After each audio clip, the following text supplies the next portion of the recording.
Y'all gonna have to give me a minute to get my breath because I am so in awe and so excited. This is a schoolgirl moment for me. Somebody asked me why I was wearing purple. I said, because I was getting ready to sit with royalty. So let me say, first of all, thank you to all of you for being here. And thank you to Pfizer for giving us an opportunity to have this very important discussion.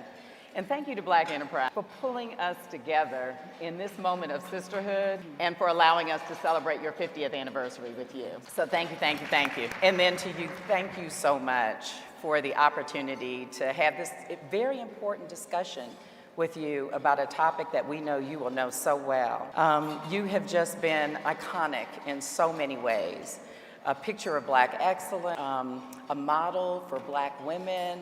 It is just an incredible pleasure to be here with you and to ask you questions. So I'm gonna try and reflect some of the things I know that you all would ask and start by asking just a basic question. With all that has gone on and all that is going on in the entertainment industry, what's it been like to be a Black woman in this industry? I have been enjoying an amazing journey. As many of you know, I was born in Houston, Texas, reared in Houston, Texas, during a time of legal segregation in our country. At age 13, my mother took me to live in Mexico City. It was my exposure to international community and to the largesse of the world and people. I'm a graduate of Howard University. And upon graduation, I went home for the summer, and in the fall, I went to New York. It wasn't my first time in New York. I went to New York after my sophomore year to intern at the Negro Ensemble Theater Company. So I'm giving you all of this kind of a preface, because when I graduated and went to New York to really establish a career, I mean, it was quite a journey, and one that I would not have missed. There were highs and there were lows, but I never looked at the highs and lows as being associated with my ethnicity. My mother had given us something as children that stayed with us. My mother is a poet, a writer, and she would write aphorisms and have us repeat them. And one of them was, "The universe bears no ill to me, I bear no ill to it." And she'd say, now say that. Now imagine yourself 7 years old. "The universe bears no ill to me, I bear no ill to it," not understanding a word I was saying. But she always knew that a lot of the things she gave us were beyond our comprehension at the time, but she gave them to us anyway. It's like planting a seed in young earth. So you mentioned your mother. She was a Pulitzer Prize nominated poet. She was a real hidden figure, if you would, at the Johnson Space Flight Center. These were all kind of huge opportunities for you to see someone in action. What other lessons did she pass down to you? Gee whiz, I mean, it was like, as a human being, you have unlimited potential, but it's up to me to realize that about myself, and it's up to me to work towards that. And if I don't experience it, then I have to look to myself to see what effort did I or did I not make towards that end. To sit around and wait for some law to be passed up on Capitol Hill, I mean, these people barely know which door to walk into, it seems, these days. So we can't wait for them to come together and pass legislation for us and young people to realize ourselves that that's not going to happen. So we have to do this. This is something we have to do.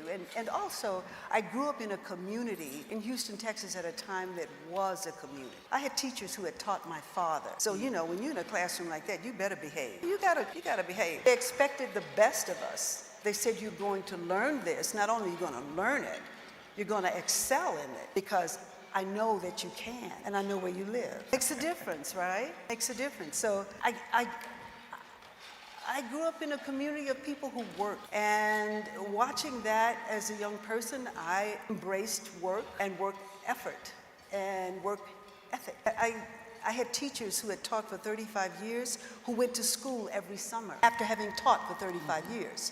Because the lesson was you never stop learning. So let's talk about these expectations for a second. It sounds like expectations of us are high.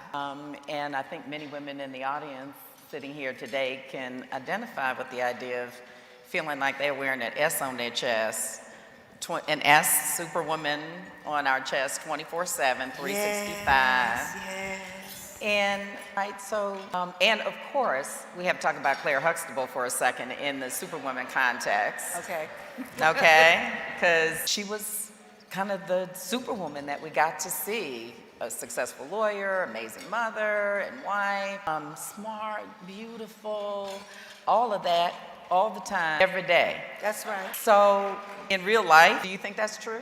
Can we have it all, do it all, be it all? I think you can have what you want. You work for it. I think you got to be careful what you ask for. I think it's best not to compartmentalize one's life. My mother didn't do it that way. My grandmother was a teacher. She didn't do it that way. I grew up looking at beautiful women. They were beautiful every day. When I was in school, oh child, my teachers dressed every day. Hair snatched every day. I had one teacher, honestly, I had an English teacher in 9th grade, Mrs. Peoples, I'll never forget her. She wore a shirt dress every day, a beautiful shirt dress every day. That was her mode of dress. And I promise you, the color of her shoes were identical to her dress every day. They didn't walk around in earth shoes. So this was what I was seeing as a child. Well, it's true, they didn't. This is what I was seeing as a young person. So as a young person, I was seeing women who were sharp and who were prepared. You know, being a teacher that's not an easy task. I do those lesson plans every single day. I grew up seeing women like this. So Claire Huxtable wasn't new to me. She was not an invention. And how do you think that role shaped our perception of a black woman and of women and ourselves? So first of all, let me just acknowledge that people really are much more alike than we could ever be different. And given the opportunity, people are willing and wanting to embrace those likenesses. That's been my experience, and that is the goal, the hidden goal in all the work that I do, is to present that through my work. And what I observed with Claire Huxtable was how people appreciated that character. People appreciated seeing an intelligent woman who was celebrated by her husband. Other men in the room. But it's right? You know, because it makes a difference when we are coupled with someone who is celebrating our intelligence and our enthusiasm for life. Because what do we want from men whom we love but their protection? That's all we want. You protect my enthusiasm for life and my intellect, and you can have everything. But it's the truth, right? It's the truth. Someone who protects our intellect and enthusiasm for life, that's us, and celebrates us. So they loved seeing that relationship. They loved seeing her with her children being natural and honest and disciplinary when necessary. They loved it. And I was sharing with someone this morning. After the first season of The Cosby Show, I was invited to serve as Queen Azalea in the Azalea Festival in North Carolina. The Azalea Festival had gone on for decades, but there had never been an African-American queen. And there I was on this float and saw all my people lined up on either side of the street. And it was only then, well, I would not say only then, but that was a first real upfront personal contact understanding of how important the role of Claire Huxtable was to my own people. Because I could see the joy and the pride in their faces. And I knew it had nothing to do with me. It had to do with the work that I had done and what it had given people. That was really great. And then years later, when I was in South Africa with the Presidential Roundtable, there were a number of students who had come from Atlanta, and so many young people and young, beautiful women saying, I went to law school because of Claire Huxtable. And I hear this a lot now. I'm doing such and so because I saw this on television and I knew that I could. And I always felt privileged, blessed and privileged to do that work. But it was when I was actually meeting young people who were saying that I understood how blessed and privileged I really have been. You can know you're blessed and privileged, but now know exactly how blessed and privileged you are. Isn't it great to do work that has meaning for other people? And I think that's what all these ladies do. I think that's what all of you do. That's kind of my assessment. That was how I felt when I came to this gathering some years ago, 3 years ago, and being here. I said, it hasn't changed. It's grown. We are in this room present because we are women who are doing work that is important to other people. God bless you all. Yes. So you talk about trailblazing in so many different ways, but trailblazers often kind of see the obstacles, the barriers, the problems, and the issues up close and personal before the rest of us get to see them. Yep. If you think about some of the obstacles, like the ones that kind of really stick on you, or the ones that were the most challenging to overcome, what were those? Those were ones that I created for myself. Oh, I'm sorry, please say that again, because that was so deep. That was so deep, please. Yeah, the greatest obstacles were the ones that I had created for myself. Wow, And once I could own that, I could change it. wow. Yeah. Yes. So I'm going to say how profound that is, because I think that many of us spend a lot of time thinking about what barriers other people put in front of us. And if I can, I want to read a quote of yours and then ask you a question about it. Okay. What's in front of you is a whole world of experiences beyond your imagination. Put yourself and your growth and development first. So based on what you just said, what are some of the things that you think are necessary parts of growth and development that we might want to pay attention to? I think the greatest focus for growth and development is self-knowledge. And I'm not just talking about personal likes and dislikes or personality. Like, who am I really? Who am I? As a young girl, as a little girl, I always felt that was important to know. And then I left it alone. Because, young people are really pretty smart until we dumb down, then we got to get smart again. Yeah, you listen to little kids and the things they say, so profound their observations and their understanding. So intuitive we are as very young people. And then life happens and we kind of forget about it, and hopefully we can come back to it again. So I had to come back to that, who am I really? I think that's paramount. I think development of one's intellect, that is just like, why wouldn't you do that? Why wouldn't you want to stretch yourself? Why wouldn't you want to read something that you hadn't thought to read? Why wouldn't you want to go to see something that you hadn't thought to see? Why wouldn't you take it upon yourself to engage in meeting a group of people whom you never thought to meet before? Why wouldn't you spend time with young people who don't necessarily think like you do, so you could learn a little something? Why wouldn't you do things like that? Why wouldn't you take the time to listen to what your child has to say and really listen? Why wouldn't you do that? It's interesting because we were talking about learning and reading and kind of books and taking things in. When we think about the journeys that you're mentioning, what journeys are you either on or about to go on that you think are gonna teach you things you don't know or broaden your horizons? Well, I am about for a play that will be presented at the Apollo Theater. The play is Blue. I appeared in this play 20 years ago when I created the role of Peggy Clark. Lynn Whitfield will play that role now. Yeah. Leslie Uggams will be in this as well. Wow. This will be the first time at the Apollo Theater that there has been legitimate theater. Looking forward to that. So that's very exciting to me. And then, lo and behold, I received an invitation to direct Fireboy at Yale Rep. And I thought, whoa, I'm going to learn something if I go there. Let me go learn something. So I'm going to do that as well. I always ask myself every day, how creative can I be? My children are grown. I don't have to navigate and negotiate space like that anymore. I'm a single woman. I don't have to navigate and negotiate space like that anymore. And it's okay.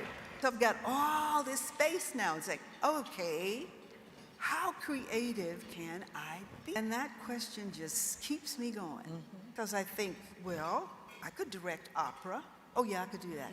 And my mother says to me all the time, you're my writer who never writes. And I think, well, yeah, I could do that. I think about, there's a book that I have held the rights to for a number of years now. I've been working on developing them. I think you could bring this, you could do this now, That might be your first job directing in film. I could do that. I could help Howard University bring the College of Fine Arts back to life. Yeah, I could do that. Yeah. Passion. So my mother attended a school, Brainerd Institute, in Chester, South Carolina, where she was born, a mill town, that was established by the Presbytery.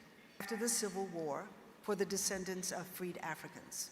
There were a number of such schools throughout the South. You may have heard of a few of them. On my mother's graduation day, well, first of all, my great-grandparents, my grandparents, and my mother attended this school. Oh, wow. And on my mother's graduation day, there were 12 all-brick buildings with electricity, steam heat.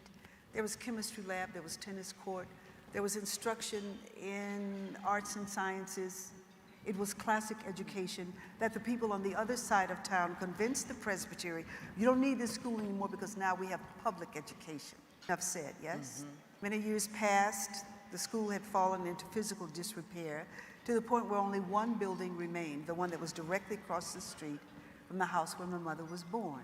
My mother called me one day, she said, come here. Okay, my mother lived 5 minutes away. I said, okay. So I went. She said, the Brainerd property has come up for sale, and some people are looking to buy it and put some cheap housing on it, and somebody ought to do something. So somebody did something. You said, I can do that? I could do that. Okay. So I purchased this school, what remained of this school, and I gifted it to my mother's 501c3 organization. And my mother set about the task of refurbishing this one remaining building, while the entire community is falling apart and going to seed, because all of those jobs that people depended upon in the mills of South Carolina were now taken out to another country. But she thought through education and educational opportunity, this community can be uplifted again. And she strove to do just that.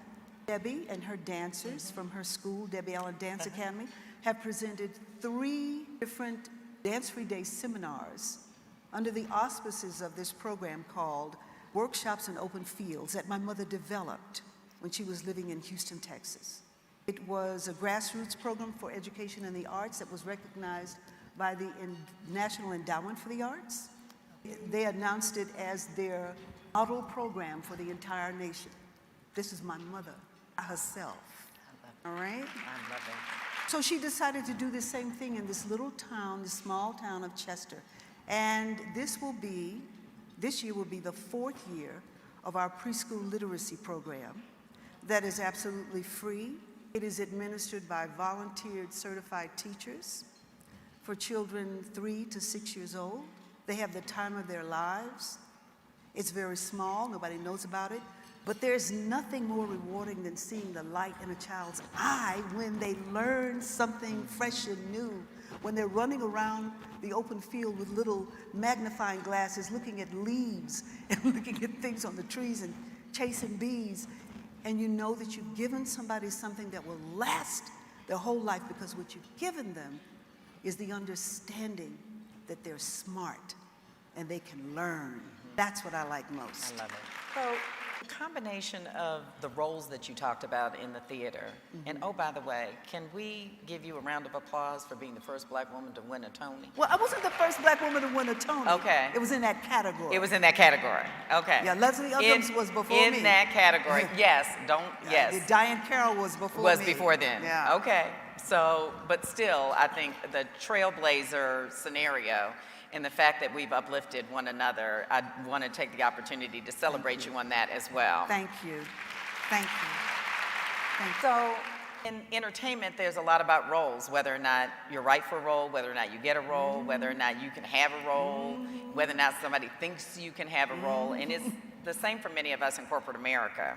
Yeah. And marrying that with your comment about, I can do that. There are a lot of times that there are roles available to us, and we're thinking, I can do that, but someone else does not. How, when that happened to you, did you manage that? And, you know, kind of what did you do with that disconnect for you? I'm not responsible for other people's eyesight or lack of it thereof. So I can do that. I can, whether you see that or not. You know, I got you. Because you don't see it, then you're not the right person. I'm gonna go over here and find somebody who's the right person. I love it. It's important to see yourself where you want to be, you know, without ego and pretense. Absolutely envision where we want to go and what we want to be. Because it doesn't matter what physical type we are. It doesn't matter. None of that matters when you're talking about the universal principle of the power of the mind. This is a universal principle. It has nothing to do with my ethnicity, how I look, or nothing else. This is the truth. As a man thinketh in his heart, so he is.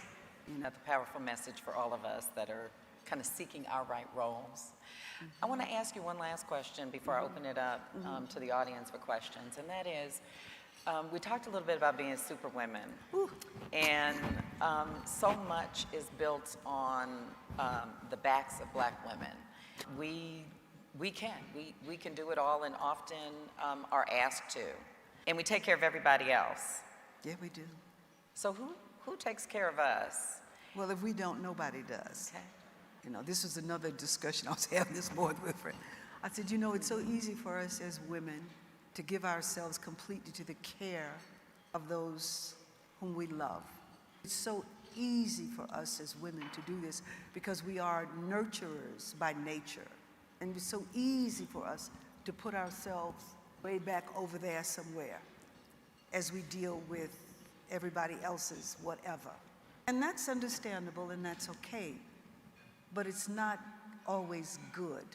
It's not always the best thing to do, and it doesn't always serve the people whom we love best. Because first of all, it doesn't give people an opportunity to know who we are and what we think about and what we aspire to. If we're living with people and they don't know this, we have to ask ourselves, I would think, what role have I played in them not knowing this? See, my mother made sure that we knew who she was. There was going to be no question about it. I am a creative person. I am your mother. I love you very much. Yes, there will be breakfast, lunch, and dinner.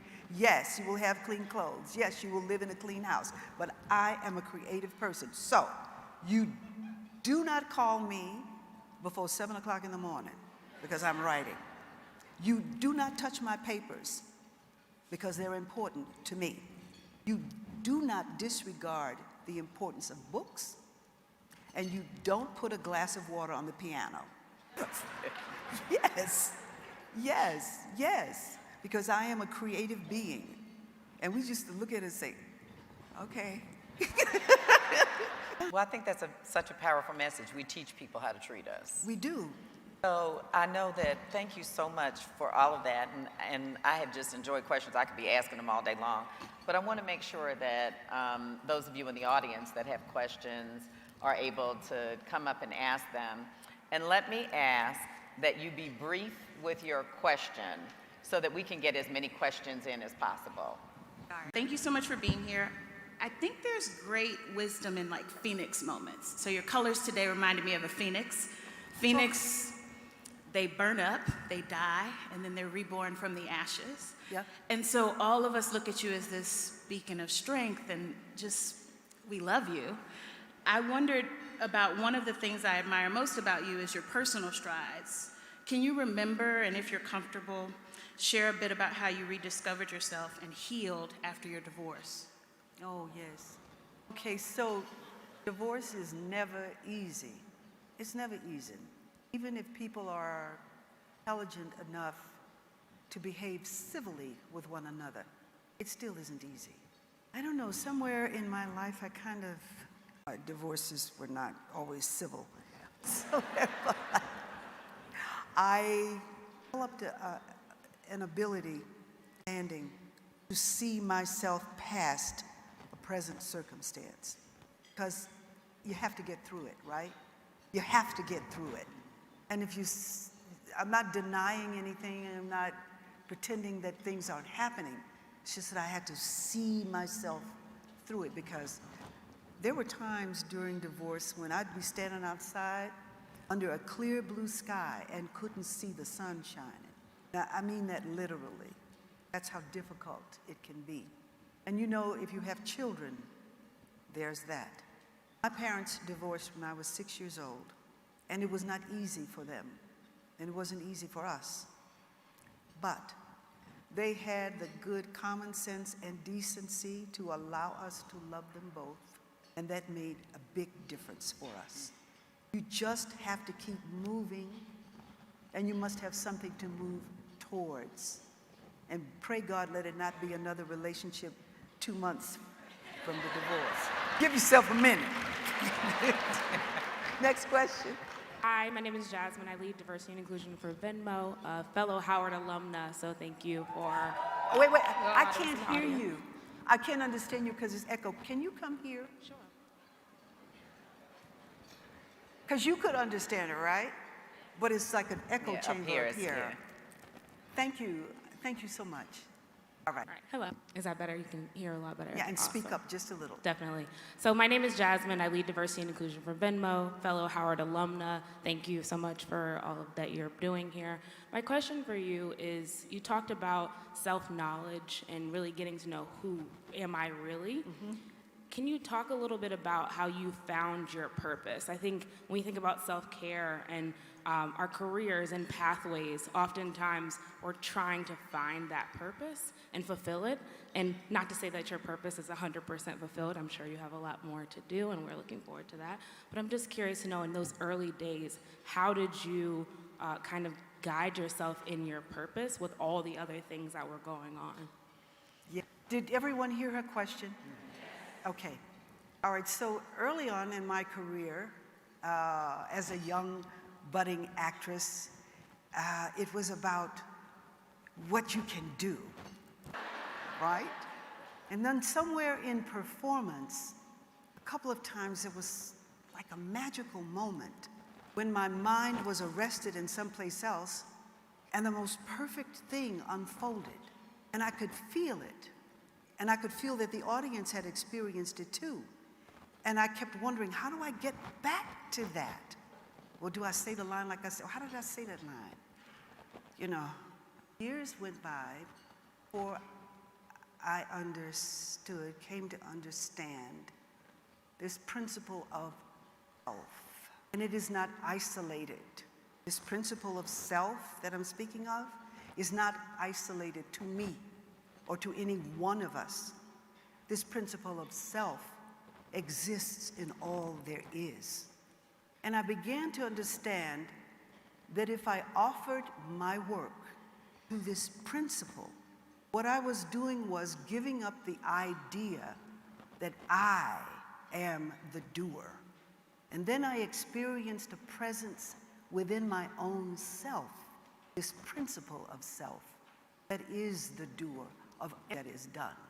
So it doesn't matter whether you're in corporate America or the classroom or your own kitchen or in the garden or on the stage or up in space.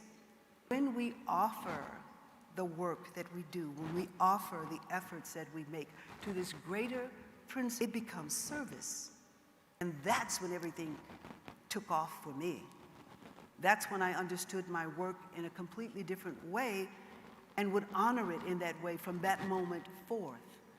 That the work that I do, when I really perform it with the right understanding, is not isolated to me. It is service. Thank you. Hi, my name is Bianca, and I work with Bank of America in their risk management department. And as I'm standing here looking at you, you exude integrity, positivity, self-love, and respect. How do you keep that energy amongst yourself and spread that towards others, even in the hardest of times, the most stressful of times? How do you keep that sense of self and like your positivity under like the most extreme circumstances?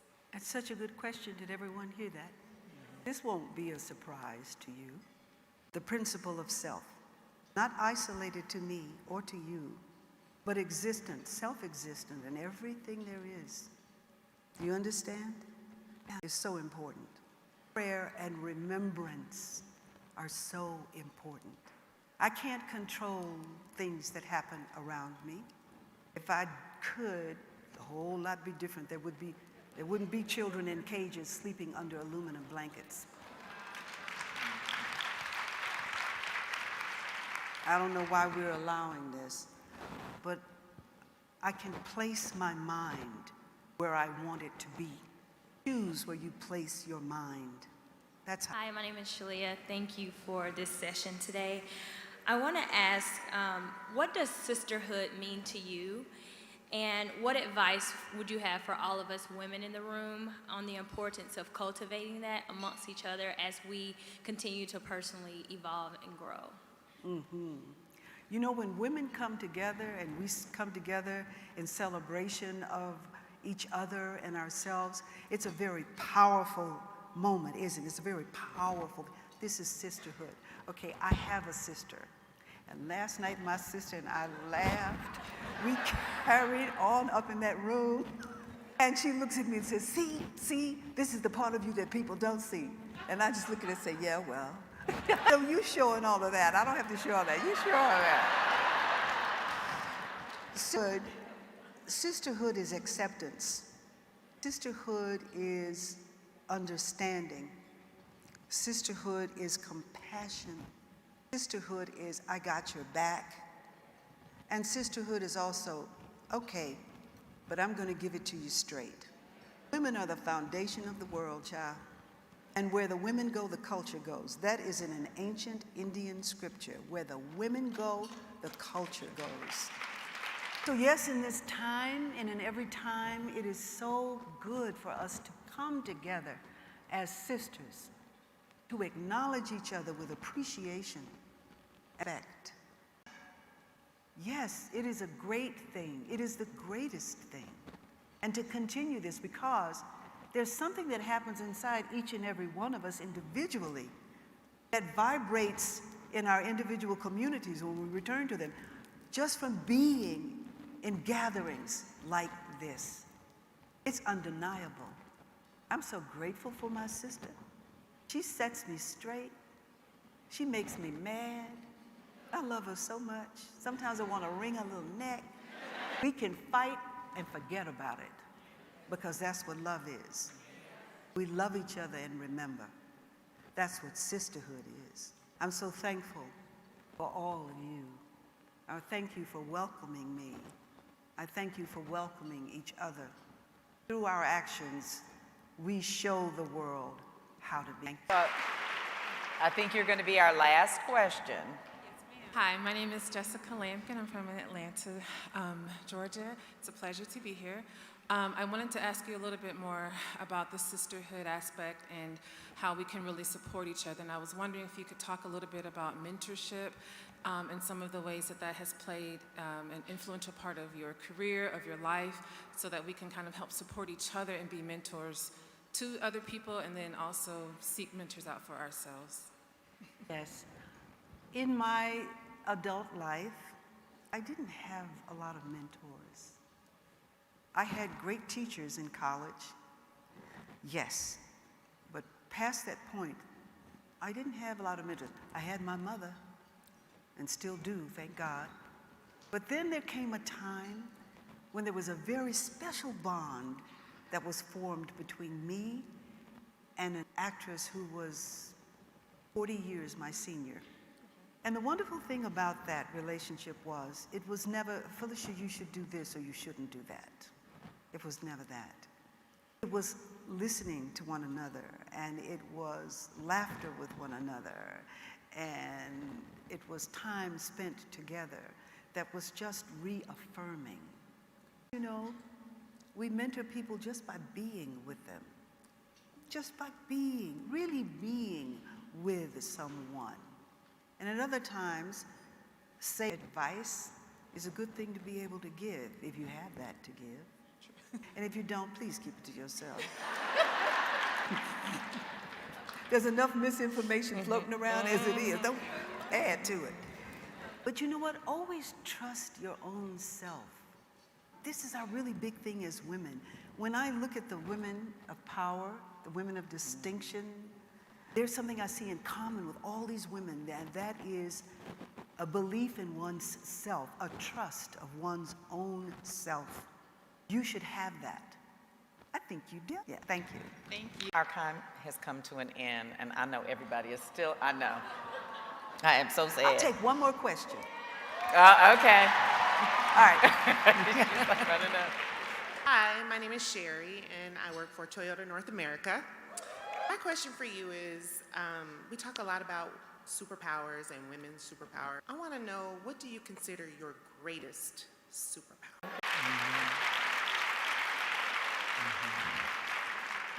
Wow. What an important note to end on. This has been an incredible opportunity for us all. I know I speak for each and every one of you. We cannot thank you enough for spending time with us today, but also what you do every day, bringing your spirit to the world and for sharing it with us. So thank you again. Thank you. Standing Thank you all. ovation. Thank you. Thank you. You are amazing. Thank you all. Thank you so much. You good? What an insightful conversation, right? I don't know about you all, but I know I'm gonna be pondering the obstacles I put in my own way for like at least a week. Let's give another round of applause to Dr. Frida Lewis Hall and Ms. Felicia Rashad. And please give Pfizer another round of applause. If you haven't stopped by our Power Showcase, you are missing out. Our sponsors have really put together some amazing activations for you. So be sure to stop by the following things. Join Dr. Frida Lewis Hall and Dr. Joy Hardin Bradford at the Pfizer Wellness Spa as they discuss anxiety and the imposter syndrome. The conversation begins at 4:30. Visit the Macy's booth for a complimentary facial and makeover. Get tips and touch-ups from Camille Rose and Cream of Nature at the Walmart booth. And there's even more. We're so glad you've been enjoying the summit and have been sharing on social. But how much are you tweeting using the hashtag BEWPS? The more you use the hashtag, the more likely you are to win. And trust me, you're gonna wanna win. In case you haven't noticed, we also have an Instagram page dedicated to women of power like you. Follow us on IG at Black Enterprise Women. As you make plans to power up on your girls' night out tonight, One Oak is providing complimentary admission with your Women of Power Summit badge. So if you want to turn up at the club tonight, get there before 1 a.m. and it's free. Ladies, in our sessions, we've been full this morning. Please don't hold seats. The idea is for us to make space for everyone and for you to get to know somebody new. So let's make this a good experience for everyone. And on that note, the banquet staff needs to clean the room. So please be kind enough to start making your way. Enjoy the afternoon sessions and enjoy the rest of your day.